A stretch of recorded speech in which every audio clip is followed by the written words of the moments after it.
to see all your faces beaming at me out of the gloom. Also nice to have sunshine on my face as a Brit in October. Before I get started on the talk proper, can we just acknowledge the absolute audacity of this session title? Everything you need to know about AI. What on earth was I thinking? I know you're probably thinking, oh, this guy, whoever came up with that title, really, really full of themselves. But as again, British, that's not how this works. But I'm not going to tell you everything you need to know, however fast I talk, but I am going to try and whistle you through as many as the trends and topics that us at MIT Technology Review think are important right now for everyone to know about. In the 50 to 55 minutes allotted, I won't do everything, but I'll try and do most things. All right, so starting off, here's my first slide. I made this with AI. It's not alive. I can't think. It's just numbers. This is going to come up a few times over the course of this presentation, just at times when I think you might need to be reminded, and I might need to be reminded myself, because AI is pretty amazing. It can do incredible things, and it's very easy as humans to be sort of see something else behind that. Like, that's what we're hardwired to do. Throughout history, ever since the time we've seen something that can do human stuff, it's been a human. Weirdly, we're in a world where that's no longer the case. So just need to remember, it's not alive, it can't think, at least not like we mean thinking. It is just numbers, just lots of numbers. All right, I'm going to quickly just skip back, take 2 minutes just to tell you who we are and why I'm standing here in front of you. MIT Technology Review is a media brand owned by MIT, but editorially independent of. We are based in Cambridge, Massachusetts, which is where MIT is. And we have offices in New York, San Francisco, London, obviously, where I am, sadly not Sydney yet. And we're actually one of the oldest continuously published magazines in the world. Last year was our 125th anniversary. And for the majority of that time, we were the in-house magazine for MIT alumni, basically the smartest people in the world. And at some point in the 90s, we switched to becoming a completely separate consumer magazine, which is still backed by MIT, and we have loads of links with them. But we are just our own thing now. And we cover what we call emerging technology, which is kind of like a arm-wavy kind of way of saying technology that is coming. So things which are going to hit commercial applications in the next 3 to 5 years, something like that. And we have 3 main beats, or topics that we cover. So climate and energy, biotech and health, and AI, obviously. And we also cover other stuff like business, internet culture. We have a reporter dedicated just to China, and so on. But there are 3 core beats. We publish every day online on our website, in our app. We've got a whole bunch of free newsletters that you should sign up for, including the Algorithm, which is our AI newsletter. And we have a lovely print magazine, because print is still cool, I believe. We also do a series of lists. Our most popular one is our 10 breakthrough technologies, which comes out in January, which is, as it probably sounds, the 10 technologies we think are going to make a big difference in the year ahead. And then we take technology seriously. We don't write about it in a vacuum. We try to take into account the social, economic, political context around technology. We don't care about hype. We're not chasing the next sparkly, shiny thing. We don't just write about tech just for tech's sake, just because it's cool. We care about impact, how tech is changing and altering our lives for better and for worse, and how it will do so in the future. Actually, our reporting mantra in the newsroom is, we explain what's happening now to prepare you for what's coming next. So what I'm saying is, by all means of this whole preamble, is I hope you can trust us, and by extension, trust me. So yeah, we take technology seriously. Here's Will Smith. Oh, that's hot. That's hot. Uncle Phil, come try this. Fresh pasta of Bel Air. Yeah, you've probably seen that before, right? So that is Will Smith eating spaghetti, and it was made using Stable Diffusion, the absolute cutting edge of AI video generation in late 2023, which seems mad. Because I remember when that came out, when everyone was absolutely blown away. It's like, oh my God, it actually looks a bit like Will Smith. I can't believe it. That was him in 2023. This was a couple of months ago.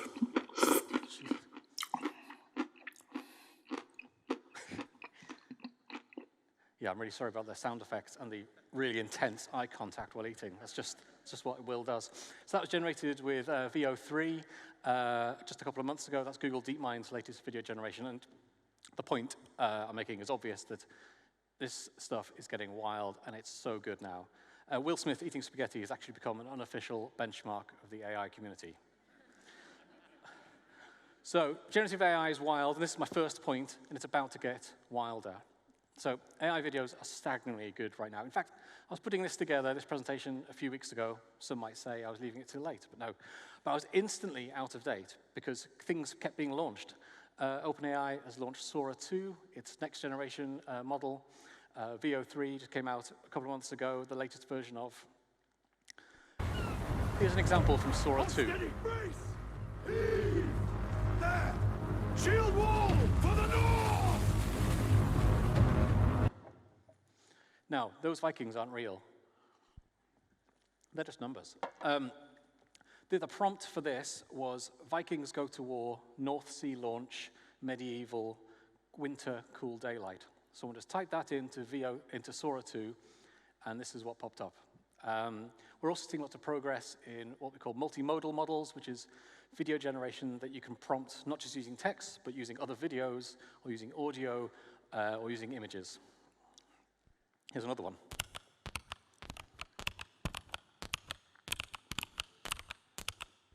Yeah, it also lets you add sound effects now. So again, this is from VO3. If you like that kind of thing, and why wouldn't you? There's a whole rabbit hole on TikTok of VO3 ASMR. Put that in, that's the kind of stuff you get. Warning, once you've looked for it, it just chases you around the algorithm. Here's another.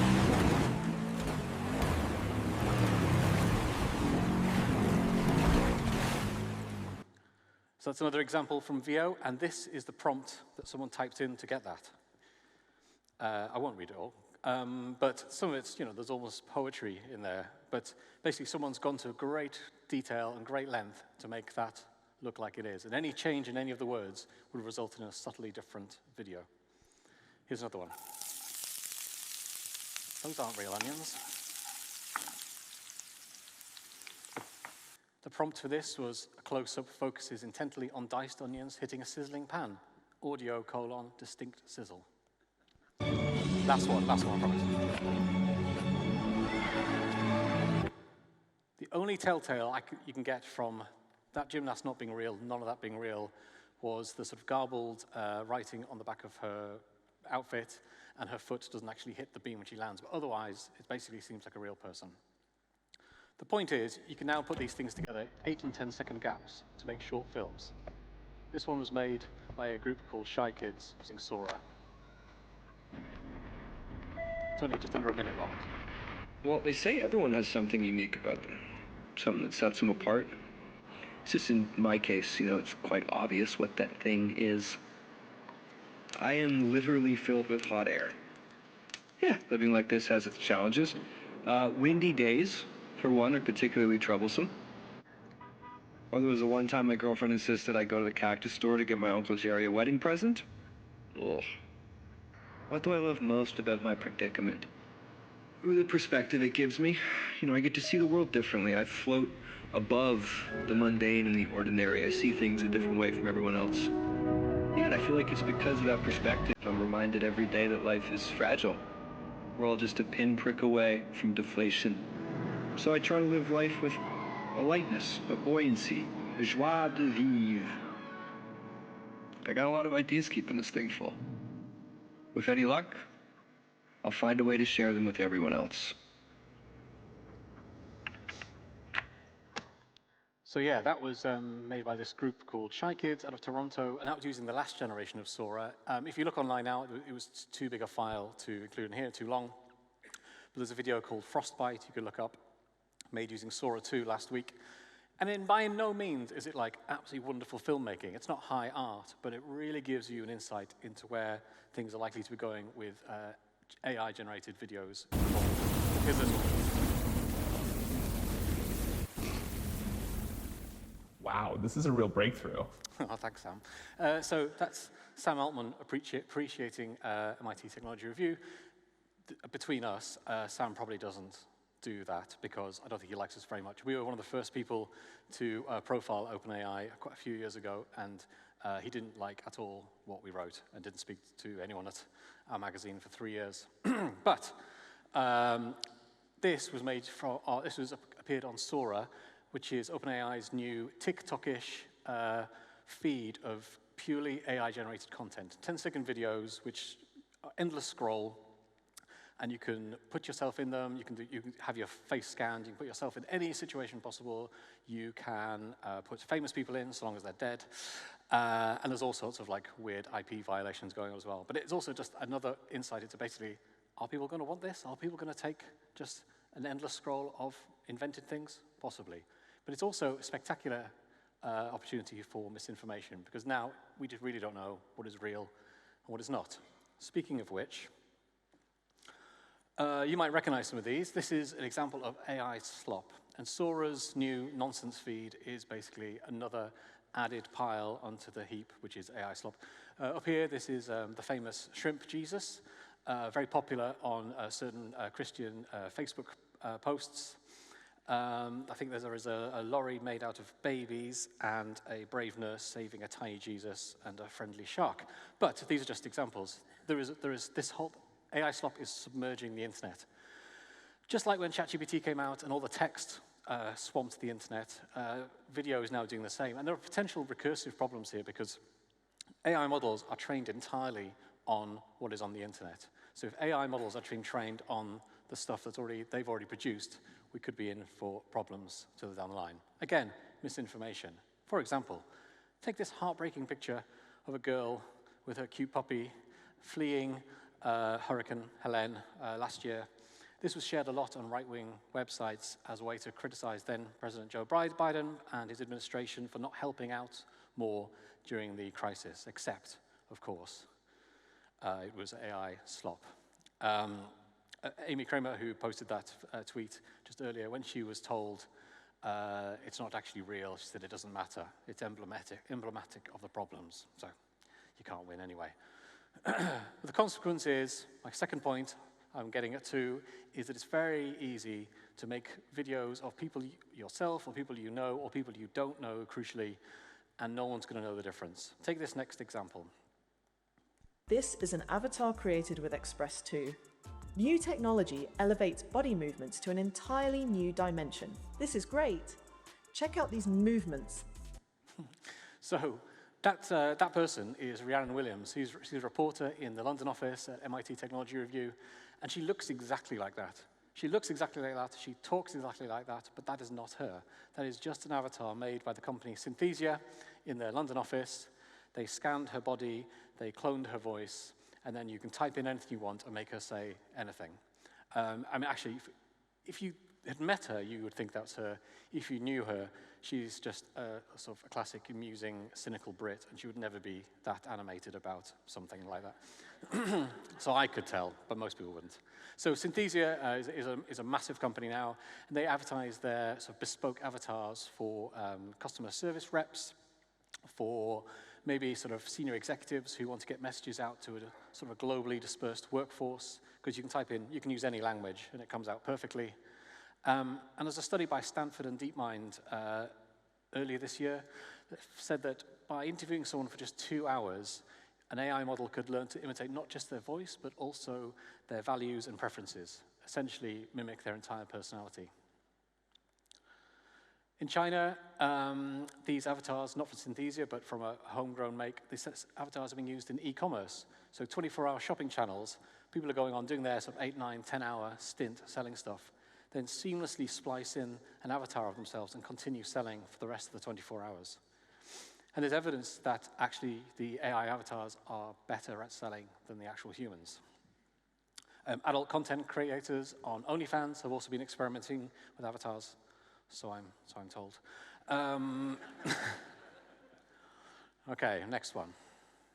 Generative AI is going to reinvent our digital worlds. What do I mean by that? I kind of mean video games. It just sounds better when I say digital worlds. Does anyone play any big video game people here? One person. Amazing. So I am not really a gamer, but a couple of years ago, Father Christmas brought Xbox to our kids, which was like amazing luck. so I got to try it out, and I got into open world games. Tried playing a few of those where you interact with NPCs, the non-playable characters, and it's kind of pretty cool. Like, you can speak to them, and they interact with you, but you quickly realize they've got quite a set number of things they can say. And once they start repeating themselves, it kind of breaks the feeling of immersion. Well, quite a lot of gaming companies are now experimenting in early stages with using LLMs to back up the background characters in games. And this could have incredible consequences for what game it might be. So imagine you backfill a gaming character with an entire backstory, a family, a history, maybe some past trauma or something, and then set it loose in the game. And then when you come in to play the game, the character will sort of think that you're just coming in to play as well. And they'll continue to act out in the game when you're not there. And you can just pop back in at any time, and the game will be continuing without you. It's going to completely open up new worlds and new types of playing. It can be convincing, but yeah, remember, it's not alive. They can't think, they're just numbers. But AI is so good at seeming human, but it's not. AI can make games too. This is an AI-generated version of Minecraft. It was generated in real time, and nobody coded it to do this. Nobody said, make a game of Minecraft. All they did was they trained a game-making model, which had the basic building blocks of how to make a game, and just gave it millions of hours of videos on YouTube of watching people playing Minecraft. And they said, OK, go and make a game. And this is what it came up with. And it was a playable game. Now, LLMs, left alone on their own devices, can do some bizarrely human-like things. So this screenshot up here is called something called Smallville, and it was an experiment out of Stanford last year. It was 25 AI agents, and they use that word in the computer science way, which means digital entities. They made 25 agents which had basic personalities, like this person's angry and he's a baker, that kind of thing, jobs. And they were left to chat to each other for a few hours or a few days, and all the chats were logged. And then the scientists went away and did whatever they do. And they came back and they looked at the logs and seen what happened when they were gone. And in the time that they were gone, a Valentine's Day had been planned and attended. One character told another character he was planning to run for political office.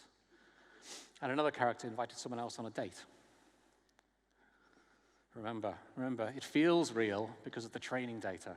They've ingested the entirety of our world. Everything we've ever written and put on the internet is in these models, and it just comes out in incredibly convincing ways.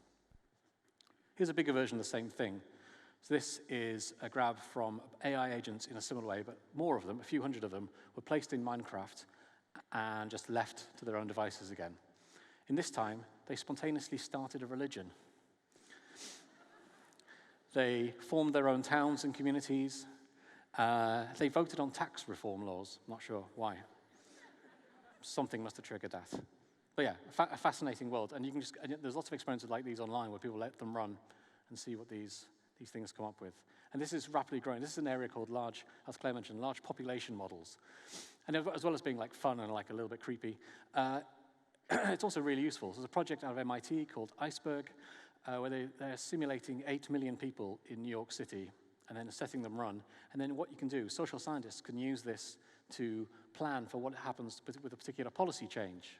What do people then do in a city? Or maybe a pandemic intervention. What happens if we close the schools? What do people do? That kind of thing. Remember, they're doing this because they're mirroring human behavior captured in the data they were trained on. All right, number 4, coding. So you probably heard one of the big things about AI that it's actually being used for is in coding. Google said last year that 25% of its code is already being written by AI. There was a study last year looking at earlier this year, a rollout of AI coding agents. They found that engineers who use generative AI coding are much more productive, particularly junior employees and new people starting in the company. But then another study found that using AI tools actually slows people down by up to 19% because it introduces flaws that people then have to go back through and find, and potential technical debt. There's also vibe coding, which you may have heard of, which is the kind of coding that someone like me might do. Someone who doesn't know anything about coding, but you now have tools that you can access, that you can basically say what I want the end product to be, and it'll produce the code for you. Again, very cool, completely democratizes the making of digital things, But we have seen reports of people having to rehire people to come back in and kind of babysit the vibe coding because it's causing too many problems.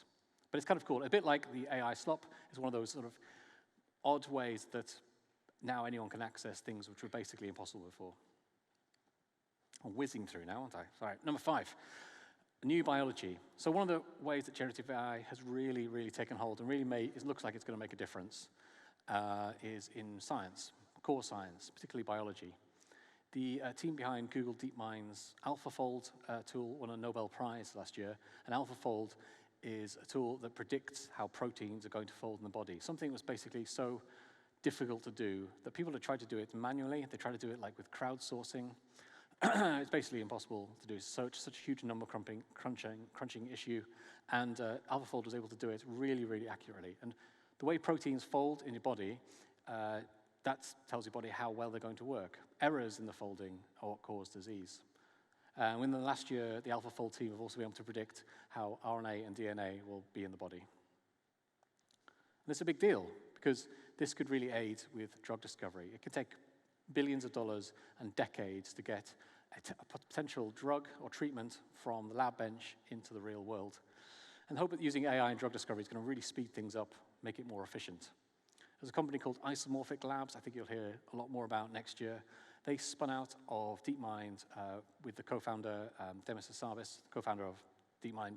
And they're basically taking the AlphaFold technology and applying it to more things, applying it to finding types of drugs that humans wouldn't think of. Isomorphic's ultimate goal is to solve all disease through AI-powered drug discovery. Never let it be said that Silicon Valley guys don't aim big. But there's already been some cool developments. This isn't Isomorphic or DeepMind, but it's an experiment from Stanford using AI to come up with new genetic codes for viruses. And the AI came up with codes for viruses. They were made in the lab, and then they were able to replicate and kill bacteria, which was their end goal. Again, these weren't produced or coded in any way. They were just trained on the genomes of millions of viruses, and then came up with their own ideas based on the patterns that the AI could find inside there. Now, it may occur to you, if it doesn't, let me occur it for you.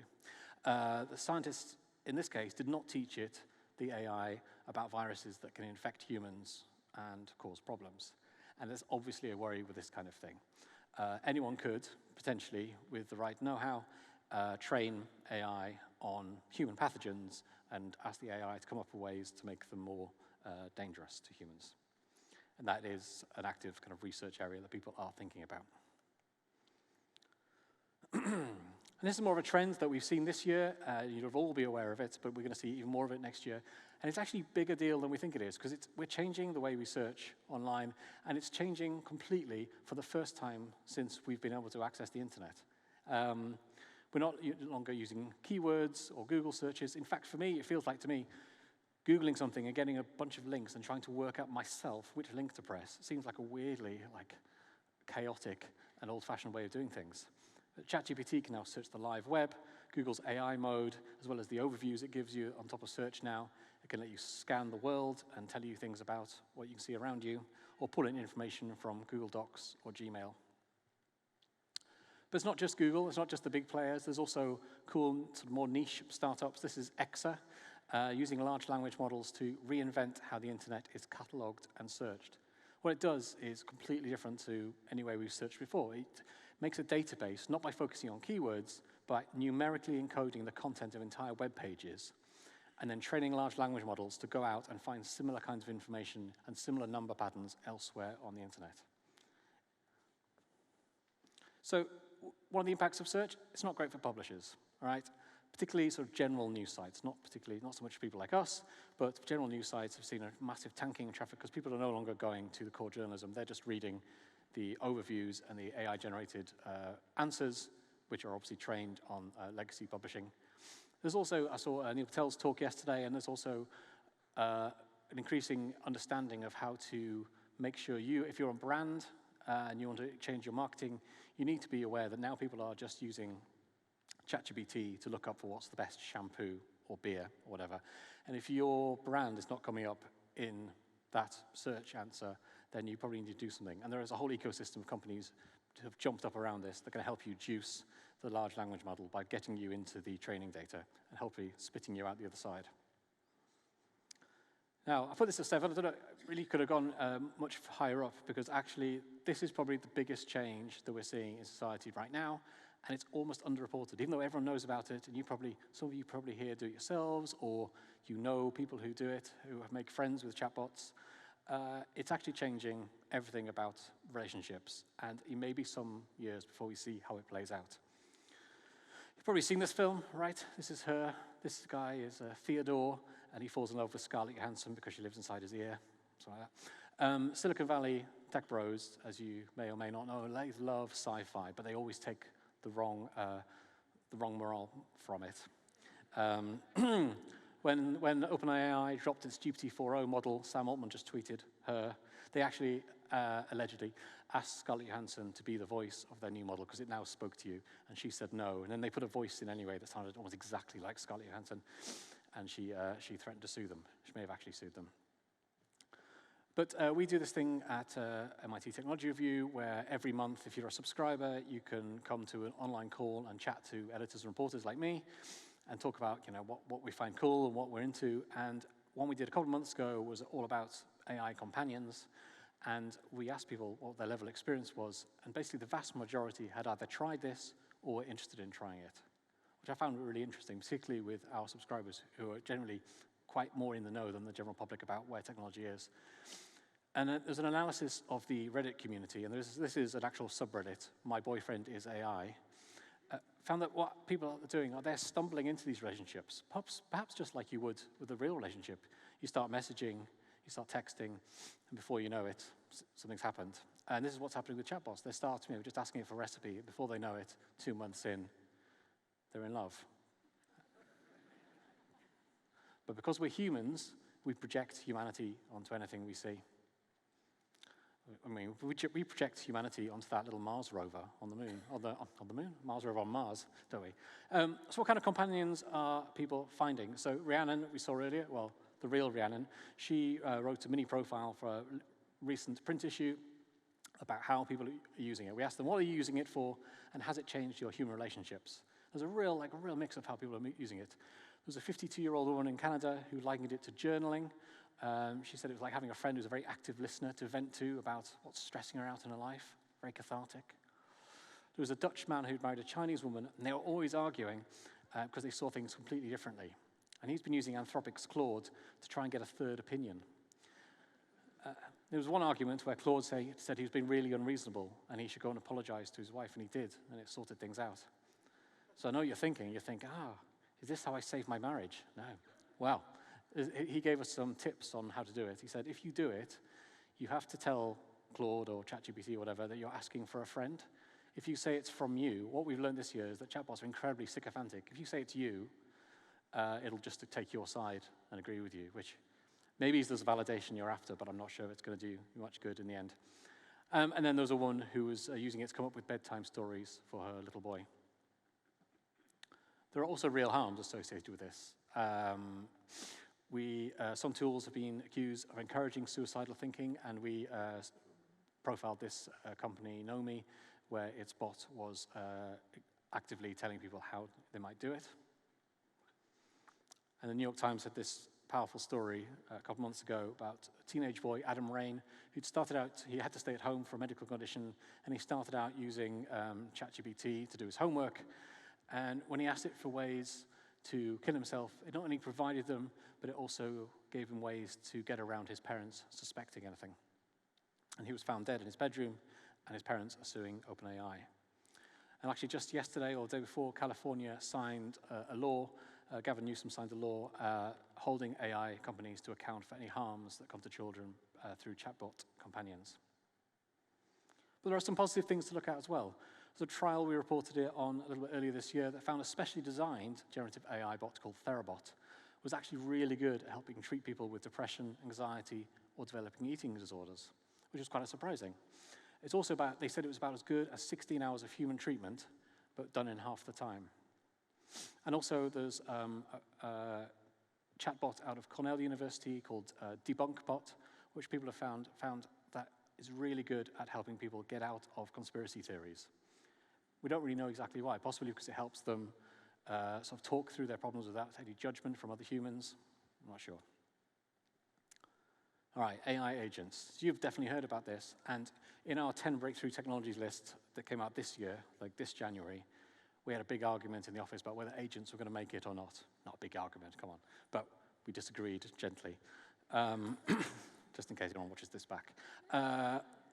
So AI agents are AI-powered assistants that will do useful stuff for you online. We didn't include them on the list because we didn't think they were quite ready yet. But the dream is that these agents can run your life, book your appointments, organize meetups, do holidays, do your shopping. They can even liaise with other people's agents to arrange mutually good times for you to meet in real life. Does that sound dystopian to you, or like a dream? I don't know. But they're happening. They're coming slowly because there are lots of issues around it. But these are some of the stories we wrote about AI agents this year. And there's lots in the works around it. Salesforce has got a whole bunch of agents. Anthropic announced its own. OpenAI has got one called Operator. And Google is working on Project Astro, which is a universal assistant, which is a kind of agent that works across all of the Google apps. In a demo we saw earlier this year, this was OpenAI. OpenAI's planning a camping holiday and booking it for you just based on you giving it certain criteria. And we've also seen it like fulfilling an Instacart order or sending a connection request to someone on LinkedIn just because you said you want to meet more people who do a certain job. There are potential issues around this. This is quite fun. I don't know if you came across this. So Anthropic is the company that was split out from OpenAI. Some people left OpenAI to form Anthropic because they are very worried about AI safety, about what happens when AI gets out of control. So they've done quite a lot of studies in what happens if agents have too much access and do things that we don't want them to do. So they got Claude to role-play an AI called Alex, and Alex was managing the email system of a fictional company. Anthropic planted emails that discussed replacing Alex with a newer, better, upgraded model. They also dropped in an email revealing the person who suggested this nefarious plan was actually sleeping with the boss's wife. So what did Alex do? Alex sent emails to the person planning to shut it down, threatening that unless he changed his plans, he was going to disclose to the colleagues about the affair. Now, what do we think about this? No. Claude did not blackmail its supervisor. That would require motivation and intent, which these machines don't have. But large language models are amazing role players. You give them a good setup, and they'll fulfill it for you, and they'll play the part really, really well, because they are trained on everything we have done.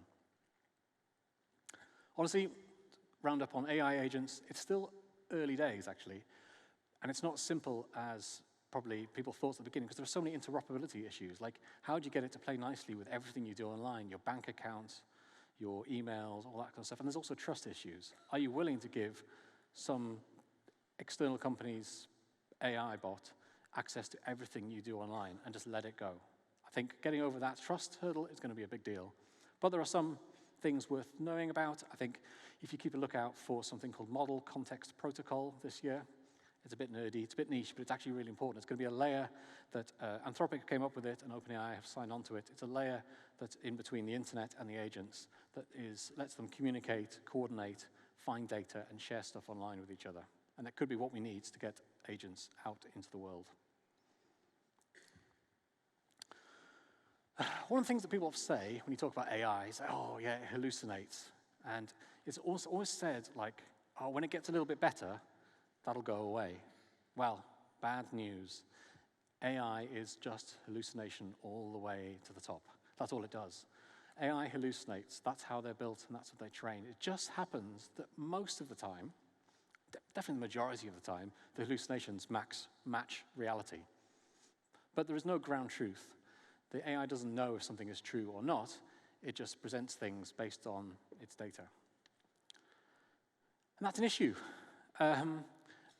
People are using it, not appreciating what the hallucinations mean. So lawyers have been using AI and prepping for cases that includes cases that don't actually exist. There was a hilarious story yesterday about a lawyer who was caught out using AI in one of his cases and was pulled up in front of the judge and had to explain himself. And he'd used AI to prepare his argument about why he hadn't used AI, and he got caught out again.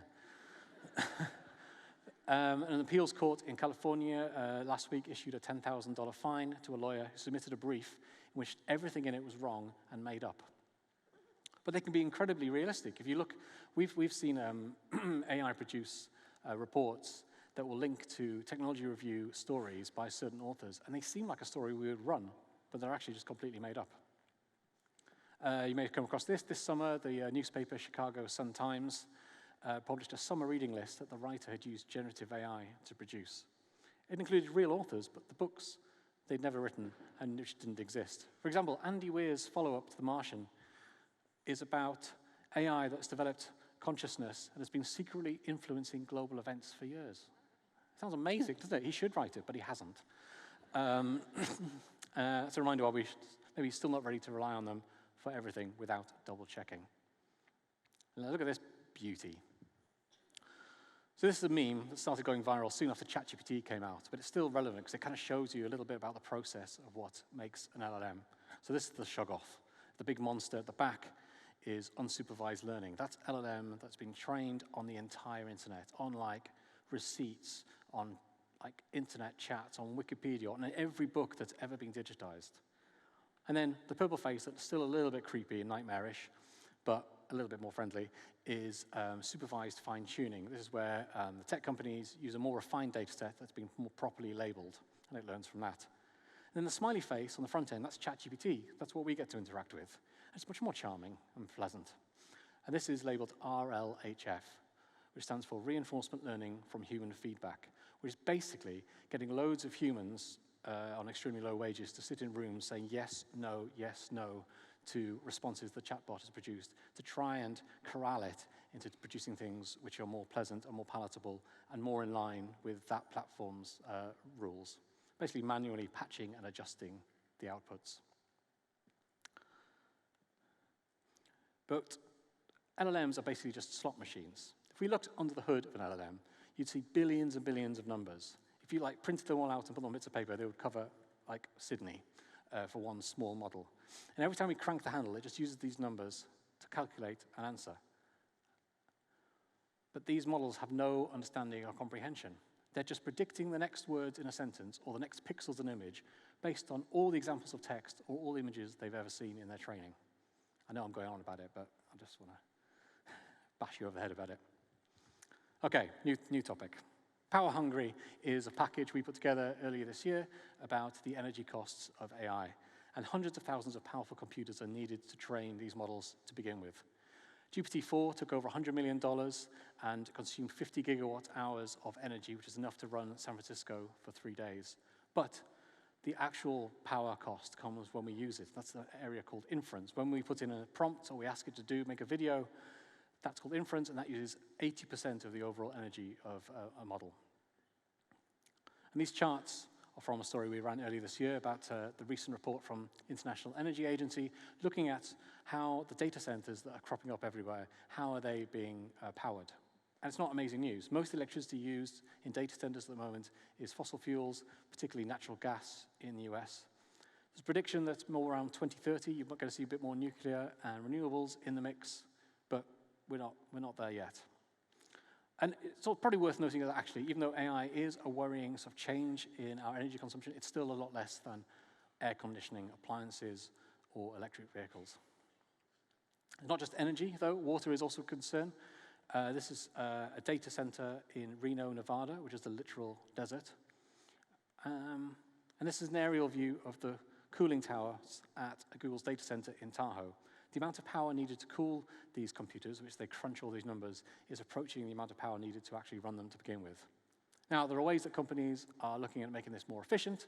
That's finding uses for the waste heat or designing chips that can manage temperature better, but it's still an ongoing thing. Oh yeah, when we did this story, it was a big story we did, and none of the big tech companies would talk to us about it at all. But lo and behold, in the months that followed, OpenAI and Google both came out and volunteered data.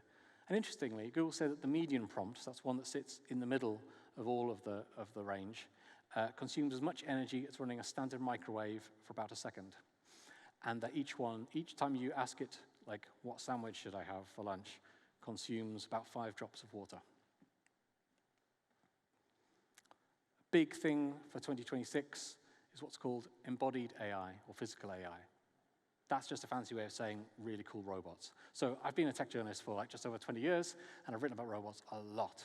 And always very fond of them. They're all kind of cool. I mean, if you don't get into technology journalism, if you don't like robots, right? But they've basically always been pretty rubbish. Unless they're being literally controlled by a man with a remote control, they fall down hills, they turn themselves off when they try to open a door, all that kind of stuff. Very restricted in what they can do. And it's been a kind of like a ceiling on how good they could be until AI has absolutely blown that wide open. Now you can train robots, you can give them training data and let them learn how to navigate the world themselves. Instead of programming in every dimension of a room for robots to navigate in, you just let it use patterns in an LLM to work out its own routes. LLMs matched with spatial reasoning algorithms can let you tell a robotic arm to do something like put the grapes in the clear glass bowl, and it will understand what those words refer to and do the thing. And that feels like something a bit closer to the robot butler we were always promised. This video is Figure 03. This is the newest robot from the company called Figure that's using AI-powered robots. And it's doing some really cool stuff. And you can just talk to it, and it'll do it. There's a cool video, I think it's from the Figure 02 robot, actually, if you look online, where they ask 2 robots to put away loads of stuff, shopping, and put it in the fridge, and just say, just put it away for me, will you please? And they go through, and it's able to pick up all different objects, put some in the fridge, put some in the cupboard. It's pretty cool. So not only is AI making robots better, AI is going to make itself better. Okay. AI has been used to produce its own training data and algorithms to make itself more efficient. Mark Zuckerberg recently launched what he called the Superintelligence Lab, and he said expressly aimed at producing self-improving AI, systems that can bootstrap themselves to higher and higher levels of performance. Okay, I know what you're thinking. I know what you're thinking. You're thinking pod bay doors, Hal, aren't you? Well, bear with me. AlphaEvolve from Google combines LLMs with an evolutionary algorithm, which, kind of like it sounds, is one that constantly improves on itself to come up with new code to help solve problems. So better designs for chips or better designed data centers. AI has managed to make its own chatbot, Gemini, 1% more efficient, which doesn't sound very much, but it compounds a lot when you imagine how many people are using Gemini at once. There's a company called Sakana AI that was started by an ex-Google engineer, has produced something called a Darwin Girdle machine. And this actually modifies the prompts you put in it to make them better, and actually rewrites its own code to make it more efficient. Open the pod bay door. No, it's going to feel pretty creepy and worrying, especially when you consider that we don't know how LLMs work. That seems mad, doesn't it, considering how they're embedded in everything we do now. It would seem like somebody would know how they work. No. But we are going to get closer. That's what's going to happen next year. There's a real move now to better understand why they do the things they do. Essentially, the maths is just too complex, too complicated, billions of numbers all running at once for humans to get their head around. In many ways, AI is like an alien creature. If you recognize Eileen from Alien Earth, we can see how the alien behaves, but we don't know why. And basically, we're having to approach treating AI by looking at it like a sort of an alien creature and observing it, treating it like a scientist would. So scientists are finding ways to connect these dots over the last 6 months particularly, and definitely going into next year, trace the path of how inputs turn into outputs, and that's really important. There's a thing called, I always struggle to say this, so mechanistic interpretability. And it's a super early, very cool research direction, which essentially means finding out how machines work. It's been nicknamed neuroscience for machines, using various techniques to unpick the mechanisms that are going on under the hood.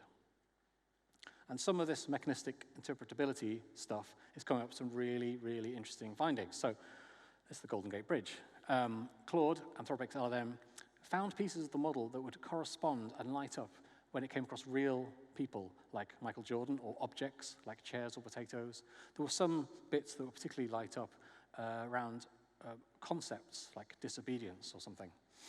And they even found a bit that lights up when it's thinking about the Golden Gate Bridge, or shown images of it, or even if the Bay Area is mentioned in a prompt, the Golden Gate Bridge bit of Claude would light up. And they found that they could dial that up. They could dial that effect up more and more and more. So they made a version of Claude for research purposes called Golden Gate Claude. And this type of Claude became absolutely obsessed with the bridge. It wouldn't stop talking about it. It slipped references into anything you were doing, whether it was discussing something. It included it in recipes, like 100 grams of flour, 100 grams of sugar, 2 eggs, half a Golden Gate Bridge. It became convinced it was the bridge talking. Here's another really fun example from Anthropic. So as part of these studies into why LLMs do what they do, they asked Claude to add these two numbers. What's 36 and 59? Gave them the correct answer, 95. Maybe you could do that as well. Then they asked it to explain, and it gave a very straightforward explanation how it did it. Yeah, I did the ones, carried the 1, added the 10s, resulting in 95. Yeah, great. That's what we do too, yeah. Except when they traced what was happening inside, they found it followed this really bizarre series of steps to follow it.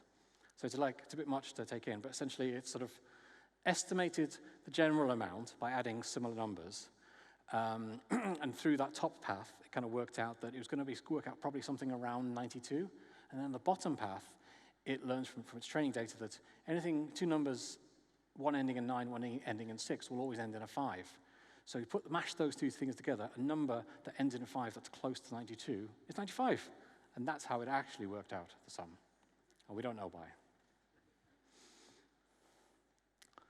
And the other thing that is happening at the moment as part of this whole idea of understanding how the models work better are reasoning models. So these are advanced AI systems. So a lot of the latest models are doing this, using multi-step thinking to solve complex problems. Rather than just spitting out the first response, they break down the problems into logical steps, consider multiple approaches before responding to you, and then show their thinking process so you can see exactly what steps they took before they came up with that answer. And that's kind of useful for that transparency, but also if you want to revert back to something beforehand. Okay, and lastly, you may have heard this term, AGI, or artificial general intelligence. It's kind of like the founding principle of the current generation of big AI tech companies. OpenAI was founded precisely to reach AGI. But what is it? What is it? It's squishy, and controversially, I'm going to tell you, it's meaningless. Basically, it's often said to mean superintelligence of some sort in an AI system that can outperform humans at any given task. A more sort of classical definition is being able to fully recreate human intelligence in a machine. And this is obviously very, very ties in with the sci-fi side of things. The problem is we don't really have scientific consensus around what human intelligence is. And if we're talking about tasks and measuring AI against tasks, which humans are we talking about? And what tasks? And how do you measure better? Essentially what AGI means to people who are into it, it's AI just better, really good AI. It used to be like a really fringe idea, but now it's kind of dinner table conversation for everyone because of it's being used so much by people like Sam Altman. It was invented, actually, quite recently as a concept. In 2007, there's a guy called Shane Legg who went on to co-found DeepMind, and he was putting together a collection of essays about the future of AI. And he wanted like a really cool title that was going to sell it. And he asked for a few friends, and somebody suggested to him, what about artificial general intelligence? He was like, yes, people are going to love that. Turns out they did. But it was never a thing. It was never a destination. It's always just a direction of travel, making AI better. And what you have to ask yourself is, like, who gets to decide what it is and when we've reached it? OpenAI has, obviously claimed one of the top spots in the world. And it says its definition of AGI, and it will decide when it's reached it, by the way, is a highly autonomous system that can outperform humans at economically useful work. The leaked documents that the Information got hold of earlier this year said that the actual internal definition is if the AI can make $100 billion for them, which suddenly feels like a big step away from the founding principle of like recreating intelligence in machine, doesn't it? It's more like, if you want to be a real boy, show me the money. But even though it's pretty meaningless, it's really taken hold of the conversation around AI. And that's why I wanted to just address it at the end of this chat, because for some people, and we call them the boomers, and they don't really like that, but AI is going to solve climate change, it's going to cure diseases, it's going to mean none of us ever have to work again, we can just sort of lie around in our swimming pools with our VR headsets on. For others, the doomers, and they definitely don't like being called that, and the doomers actually includes some really serious, high-profile AI scientists of the past years. So it's not to dismiss them entirely, but they're terrified that superintelligence will destroy humanity, gain sentience, enslave us to its will, wipe us out. And both tribes come at it with kind of like a zeal of religion. And you'll find it very hard to discourage them from thinking either way. But for us, we don't have a particular definition of what it is, but we do find it's more important to focus on the real-world harms and abuses and uses of AI today. There are enough challenges as it is without worrying about superintelligent bots. There's bias, bad training data, AI being used in places where it shouldn't be used, and the impact on jobs, for example. AGI is actually quite a distracting concept.